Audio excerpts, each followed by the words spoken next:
The Apple iPhone 17 Pro Max pushes the iconic iPhone in bold new directions and colors. It's recognizable but different in ways that make it eye-catching.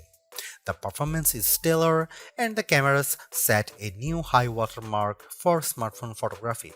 For people who demand more from their smartphone, there may be no better choice.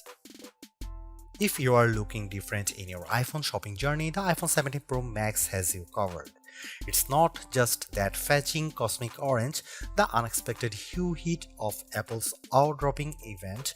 Apple's iPhone 17 Pro Max features a fresh design with new materials and a broad and bold product spanning camera plateau that adds a distinctive flair to what had become a somewhat tired design.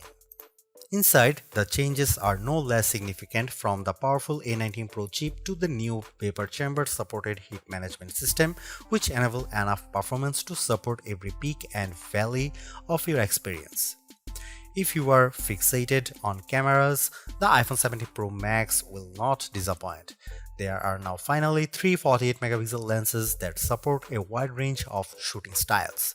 Perhaps the most notable of the three is the new 48-megapixel 4x optical zoom lens that also offers access to a sensor crop 8x zoom, which, thanks to selecting the center pixels from the larger sensor and an upgraded image pipeline, delivers some truly eye-popping photos. This is also an upgrade that makes a canny swap of titanium for aluminum a seeming downgrade, but one with some significant benefits, like the ability to apply that amazing new anodized orange finish and the ability to better distribute and dissipate heat. Finally, there's the price. It's the one thing you hope doesn't get an upgrade. And I am happy to report that Apple somehow held the line here. The iPhone 17 Pro Max still starts at $1,199 US. It's never been a cheap smartphone, but then this one is for the pros, and I think they will be very happy. I know I am. As for why you might buy the iPhone 17 Pro Max over the iPhone 17 Pro, that comes down to screen size, battery life potential, and the option to get up to 2TB of storage. Otherwise, these iPhones are identical. The iPhone 17 Pro Max was announced at Apple's eye-dropping event on September 9. Pre-orders began on September 12, and the phone arrives in stores and starts shipping on September 19. The iPhone 17 Pro starts at $1,199 US for the model with 256GB of storage, with that price rising to $1,399 US for 512GB of storage, $1,599 US for 1TB storage, and $1,999 US for 2TB of storage. The later configuration represents the largest storage capacity of any iPhone ever. Apple is likely getting undue credit for not raising the price of the base model iPhone 17 Pro Max. Component prices and supply chain issues relating to the geopolitical stage are surely putting pressure on the company. Somehow, too, Apple has held the line, and the base iPhone 17 Pro Max still starts at $1,199 US for 256GB model. The only difference in pricing comes into play when you stretch to the phone's new upper tier of 2TB, which is only available with the Pro Max model. That sends the price up to almost $2,000 US.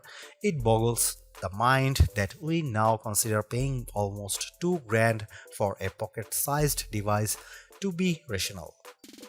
On the other hand, this is a true pro-level smartphone that, based on my tastes, is probably ready for pro photography and videography tasks, and when you put it like that, it might seem like a bargain.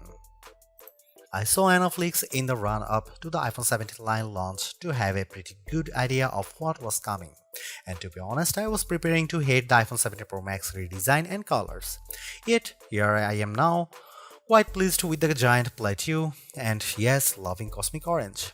In many ways, the iPhone 17 Pro Max is still undoubtedly part of long lineage of iPhones before it. There are, though, just enough new touches here to add up to what I am comfortable calling a redesign. Starting with the back, there's the now nearly full-width plateau that's both a bold design touch but also a practical measure, in that underneath there's now more space for upgraded components like refreshed tetraprism, that supports a new, longer telephoto lens. Most previous iPhone bags featured just one material, usually metal or glass.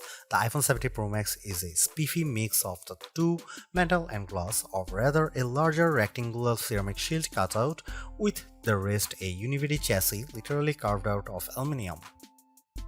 Instead of a titanium band surrounding a frame, components, and the front and back glass, the iPhone 70 Pro Max's back cascades seamlessly to the side and even curves just a bit around the front to meet the Ceramic Shield 2 screen covers, which reportedly will better protect it from scratches.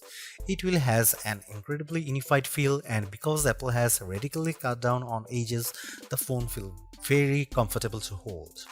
When it comes to dimensions and weight, the iPhone 70 Pro Max is slightly larger and heavier than the iPhone 16 Pro Max, but I challenge anyone to notice the differences, which can be measured in fraction. The iPhone 70 Pro Max is 163mm tall by 78mm long by 8.75mm thick and weighs 233 grams. By contrast, the iPhone 16 Pro Max was 163 by 77.6 by 8.25mm and weighed 227 grams. This year there are no new buttons to contend with. Along one edge we have the long power and Siri button, and below it camera control. Opposite them is the action button, and below that a pair of volume buttons. There are small differences along the shorter edges. On top, an antenna cutout is now visible, and on the bottom, the pair of speaker grills appear larger. If you want to lie the phone flat, you'll have to place it screen down. Even though the back plateau is nearly the full width of the phone, the tri-camera array still bumps out even further, and between this and the wide metal bump, this phone lies on its back at a slightly more extreme angle than the iPhone 16 Pro Max. The switch from titanium to aluminum provides not only some useful heat management and energy efficiency benefits, it's also opened the door for anodized color options. I don't know where Apple got the idea for cosmic orange, but I actually love it. It's bold without being garish. There's also silver and the very deep and inky deep blue. Apple sort of explained its color choices to me and even the loss of black, but I think this is just Apple mixing things up and possibly giving a nod to all the pro level folks who buy this phone for creative pursuits.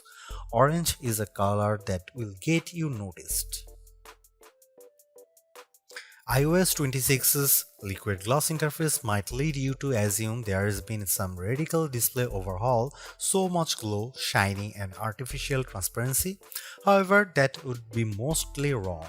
The platform update does change the look, but it's all still working with the same materials. The iPhone 70 Pro Max's expansive 6.9-inch Super Retina XDR OLED is largely the same as last year's, featuring a resolution of 2868 by 1320 pixels for a density of 460 ppi. The ProMotion technology still automatically ranges from 1 Hz to 120 Hz, and it's always on, which means that even when you are in bed, you can make out the time and have glanceable notifications. It's not though exactly the same screen. This display now ranges up to 3000 nits, that's 1000 more than the last model. In my side-by-side tests, the iPhone 70 Pro Max is more visible in direct sunlight. This effect is assisted by a new reflective coating, meaning the light bouncing off the screen is also less noticeable. There's a nice and not necessarily insignificant upgrades. With a narrow bezel, the Super Retina display comes precisely close to meeting that orange metal, with a vast expanse of color and entertainment interrupted only by the pill-shaped dynamic island. Made up of the new center stage camera and Face ID sensors, it remains a useful space for live information, but it's also sometimes a black blob cutout in games, videos, and photos. I find the information it provides useful, so I do not mind it much, but I was also hoping for a redesign that might have shrunk the thing by 50%. This is a minor quibble, and I'm sure that, like me, you probably won't notice or be bothered by it very much. Apple's redesigned Plateau is not just an aesthetic choice, it's a practical one. Underneath that now larger raised platform is a lot of technology, including a new tetraprism to support Apple's longest and highest resolution telephoto lens ever. It's simply one highlight of a stellar iPhone 17 Pro Max camera system. There are a total of 4 cameras, with Apple calling the rear trio fusion cameras. The main camera is 48 megapixel, ultra wide is also 48 megapixel, and telephoto also 48 megapixel with 4x optical, and the selfie camera is 18 megapixel. Those specs only tell half the story. In general, you are not shooting at the full frame 48 megapixel resolution, or rather you might be using all 48 million pixels to produce a high quality 24 megapixel or even 12 megapixel to produce an 8x optical quality sensor crop. The ultrawide will by default shoot 12 megapixel macro photos. In virtually every instance, this is a case where less is more. Apple uses all that pixel information and its remarkable image pipeline to deliver fantastic photos with true life colors and exquisite detail. Here are some camera samples of the iPhone 17 Pro Max.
Few things contributes to the new look and feel of the iPhone 17 lineup as much as iOS 26.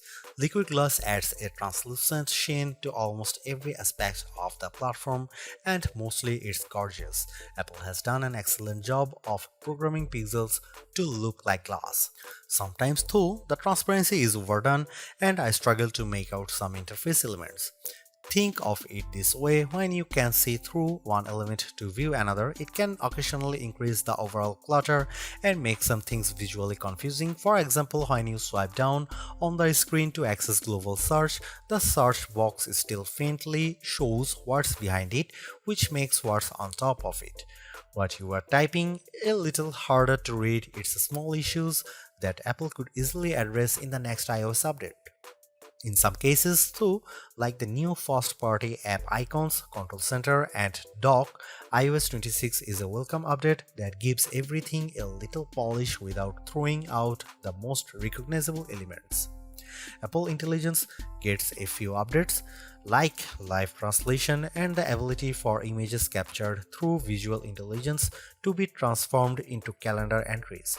I played a bit with Genmoji and Image Playground to experience those upgrades, but they are mostly minor and I still await the fully featured Siri that Apple has promised. The iPhone 17 Pro and iPhone 17 Pro Max might represent the most radical redesign of the iPhone in terms of internal components we have seen in quite some time. In a way, Apple's external changes are directly connected to those updates. Let's start though with the A19 Pro chip, which is now supported by 12 GB of RAM. It's a formidable combo, and in our benchmark, it raised the bar for single and multi-core Geekbench scores while also boosting things like frame rates in games. The A19 features a 6-core CPU and GPUs. On the GPU side, each core features its own neural accelerator. It's a system that ably handles 4K video editing and AAA gameplay with equal aplomb in games like Destiny Rising. Reflections and atmospherics like fog and smoke match what you might see on a console. What's more remarkable too is that as you do all this, the phone remains relatively cool, and even if it gets a bit warmer in general, there is no one identifiable hotspot. That's down to the new heat management system, which includes a long and narrow vapor chamber that sits on the top of the A19 Pro, which is placed near the center of the iPhone 17 Pro Max's body. As the A19 Pro heats up, the water inside the vapor chamber absorbs the heat and vaporizing the water, which then condenses on the other end of the chamber. The process repeats continuously to manage and transfer the heat out across the chassis and to the more heat-efficient aluminum frame. It's that kind of heat management that helps the phone maintain a high level of performance and, in my estimation, positively impacts battery life. Apple combines the power and efficiency with a larger battery to provide potentially a multi-day battery life. Now, in my experience, I went over 30 hours before I needed to charge the phone. However, I think it's too early to make a final assessment on battery life. I know my phone is busy copying 30,000 emails, updating photo libraries, and more background tasks relating to initial setup. In truth, I don't think I'll fully understand typical battery life for another month. In the meantime, I can tell you that battery life appears good, if not better, than the last generation, and your mileage may vary. Expect Q2 wireless charging, which if you have QI2 charger will be faster. The wired charging is faster too, but remember you will need to buy your own higher wattage wall charger to achieve those charge speeds. In my experience, I was able to charge the phone to 50% in just 20 minutes. Too bad this adapter isn't included in the package. In the communication space, this is in the US an eSIM only phone that supports dual SIMs and makes transferring phone numbers across devices a snap. There is more good news like Wi-Fi 7 support, Bluetooth 6 and emergency satellite communication, which at the time of this reviewing is still free. The iPhone 17 Pro Max is a stellar flagship phone based on my testing. You get a more powerful zoom camera, better sustained performance, and the longest iPhone battery life ever, a head-turning design.